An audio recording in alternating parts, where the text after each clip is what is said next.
in 2010, we had the release of Instagram, the 2010 South Africa World Cup, and unfortunately some devastating earthquakes in Haiti, which have led to the country being in a really horrible position that it's in today. And my thoughts are with all the people in Haiti that are still having to suffer the consequences of the political state there, the gang violence, and the aftermath of these constant natural disasters.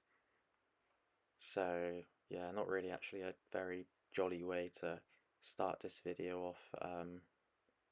Yeah, again, you can tell these videos aren't scripted, which is a bonus, I suppose. I did look up what happened in 2010 before.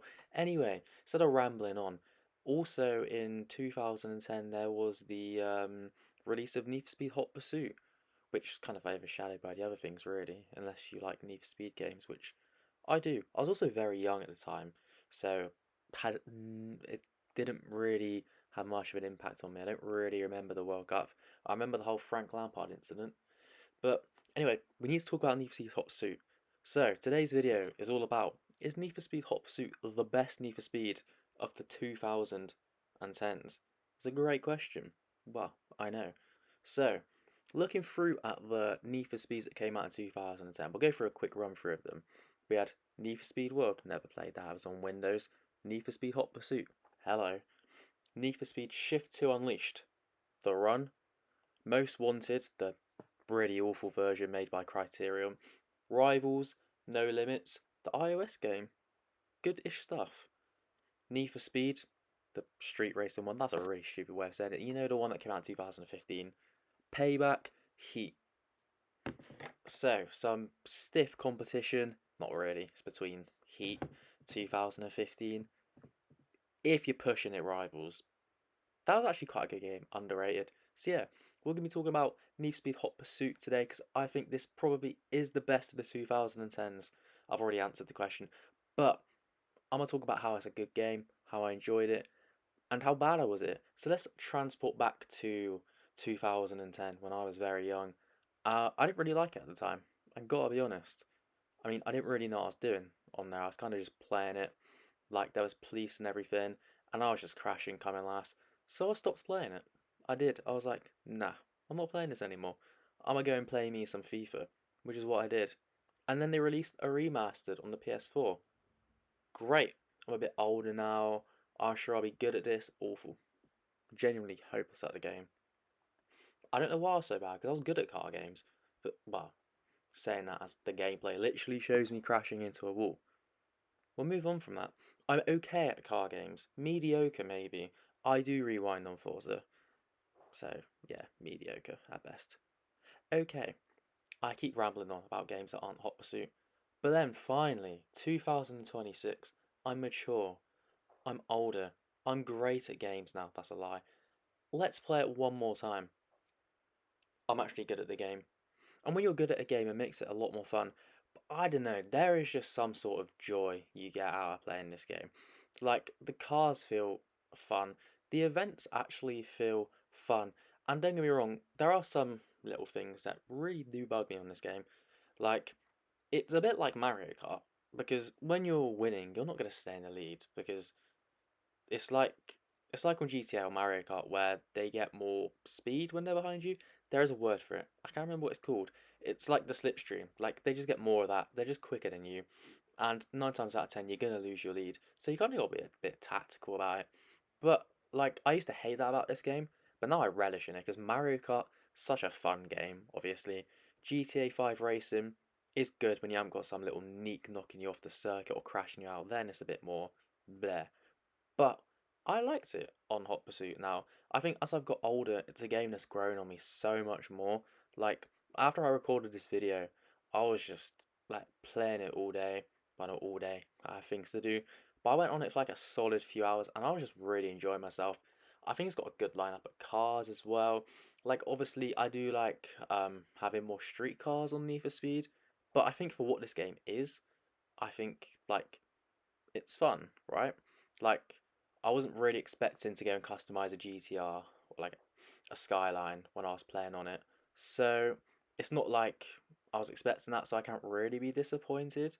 Whereas I know like most Wanted 2012, which is an absolute shambles of a game. I have replayed that recently as well. Oh my, that's awful. That's for another video. But yeah, this game, it's just fun, right? And in an era now where racing games are not as good, which is being polite, without Horizon, we'd be in a mess right now. I mean, the last Need for Speed, Unbound, that was. I didn't like that. A lot of people did. But again, that's for another video. I just thought it was a bit bland and formulaic. But even in the 2010s, when we talk about Need for Speeds, right? So I've already moaned about Most Wanted. That was awful. The Run, played about an hour of it. The thing with that is like there's really no replayability because it's all storyline based. So it's a good concept, but it's a bit like once you've finished with it, there's not a lot you can do. Need for Speed Rivals, actually good. It's like the less good version of this game, though, if we're being honest, because there are very similar concepts. You know, you got like the police versus the racers, good cars, all cool. I guess it's more like it more pushes you to use the open world in this game, but I like the layout of this game. Need for Speed 2015 was mostly good, but there was a few really annoying things on there. I can't quite remember what they were off the top of my head, but yeah, it was a mostly good game. I remember I just used to hit the wall all the time, so no difference in this game. But it was fun. It was kind of like old school Need for Speed, more undergroundy vibes, which was pretty cool. More of the street racing. Payback is a shambles and one of the worst Need for Speeds I've ever played. Terrible, awful game. Cash grab, dreadful story, just everything about that game is awful. One of the worst Need for Speeds ever, so easily the worst of the 2010s. Probably one of the worst big racing games of the 2010s, and there's some good competition there. And Need for Speed Heat, I really liked Heat. Like, if I was to pick between two, it would be between this and Heat for my favourite of the 2010s. So that brings me round to my question. Is this the best Need for Speed of the 2010s? And it's a tough one. I really do think it's a tough one. I think Heat was good, but it was also kind of disappointing just in the way EA were at the time. Like that was when EA decided, you know what, we just don't care about Need for Speed anymore, and you could tell with their lack of care towards the end. Not really like any updates, but the core game was good for the most part, and it's the same with this one. I guess it depends what you prefer. Like I think this game provides more fun. I think that's how I put it. I generally think this game is a better arcade race than Need for Speed Hot Pursuit. So is this the best Need for Speed of the 2010s? I'd argue yes, it is. It's the most fun arcade racer. No, it's not quite like the more street racing Need for Speeds, but that's okay. It's a fun racing game, and that's what Need for Speed should be about if they're not doing street racing, as long as it's fun, and it is. So I'll say this is the best of the 2010s. It can be frustrating, don't get me wrong, but aren't all racing games. So that is the answer, which I might have already answered at the start. This is the best game, my Need for Speed game of the 2010s. So 2010s really wasn't the best for racing games, especially the latter half. They really dropped off a hill, but it's a good game. It's a fun racer. It's really cheap to buy a lot of the time. Like I always see it on sale for like $6.99. I'd buy it. If there's anyone still here watching, hello, you should subscribe by the way. Buy this game when it's on sale. If you're looking for a fun racing game, do it.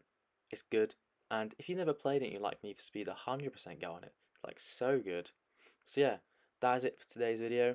If you did enjoy, like and subscribe. It's more of a ramble, more me just rambling on about Need for Speed, but that's what I like doing, rambling on about games. I've been doing about football games recently. Go and check out one of them with the World Cup around the corner. And yeah, who knows, next video could be a football one, racing one, any game. It's a mystery box. But yeah, I'll see you in the next video.